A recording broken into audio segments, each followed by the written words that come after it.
They put me in a residential school when I was 6 years old.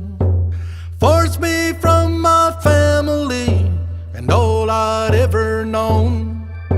I cried out for my mama, but she could not hear me. I was 200 miles away in Shubenacadie.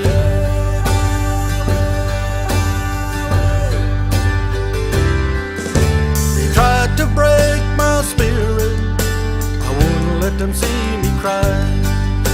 They held my head underwater until I almost died. I can still hear screaming deep inside of me, and I will always bear the scars of Shubenacadie.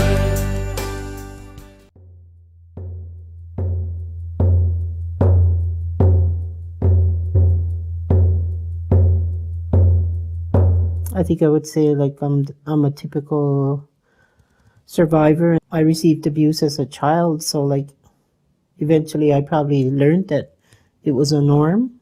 I mean, it wasn't all that bad. Like it was something that happened if you didn't listen. I was married, and I was in abusive situations. It's been happening all through my life, so like I just kind of accepted it. I would have thought it was kind of like the norm.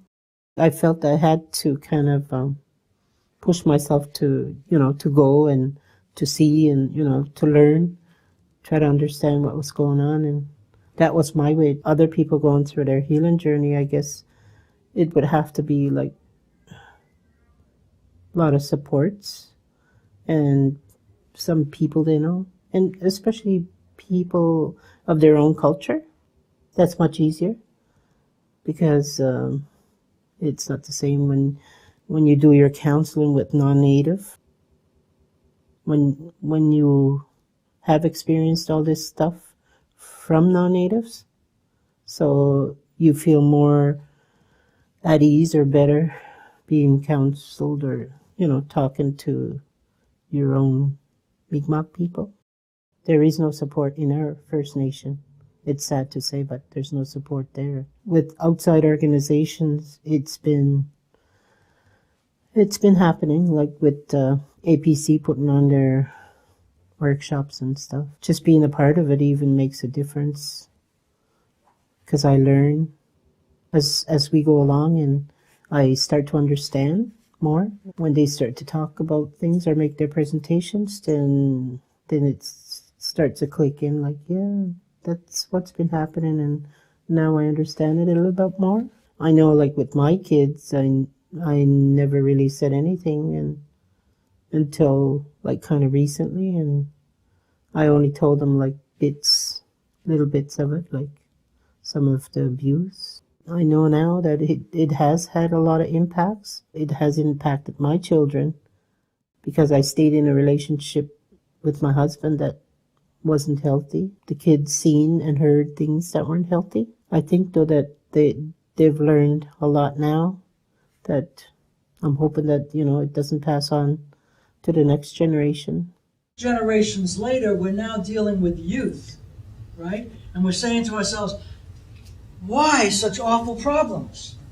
This is a better life right now for them than their grandparents had or their great-grandparents had. In many ways, things have eased up some. Why are they showing these horrific problems? When I look at a youth today as an elder, I can quickly identify why that little person is feeling so lost. They don't understand why they're feeling so sad. I deal with these children in Sweat Lodge. I deal with these children in Sundance. I deal with these children in therapy, that they're so dislocated, disoriented. They don't belong. So I would take that young person and I would give them a history lesson, but our side of the story. And quickly they understand and they'll say, thank you. Nobody's ever sat me down and gave me the Ulno perspective of where I came from or why I have grief. it's been happening all through my life. So, you know, like I just kind of accepted it. I probably would have thought it was kind of like the norm. We learned from the men that women are cattle. Don't respect your women. Don't respect your mother. You are a man. They are your servants. In our way of thinking, women were held in high esteem. They were the givers of life. They were our mothers. They were the people who taught that kindness that we as men need to learn. We lost that because the patriarchal system says, you're a man. You run everything. You don't have to listen to the women. So we lost that. It's time to go back to the strength of the woman.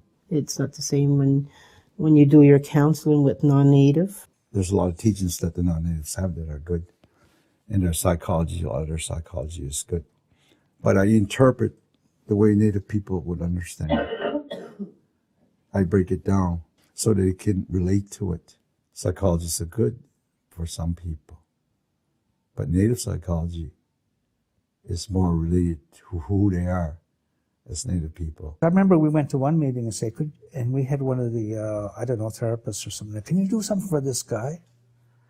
I said, for him, I don't know if I can do anything, but he can probably do something for himself.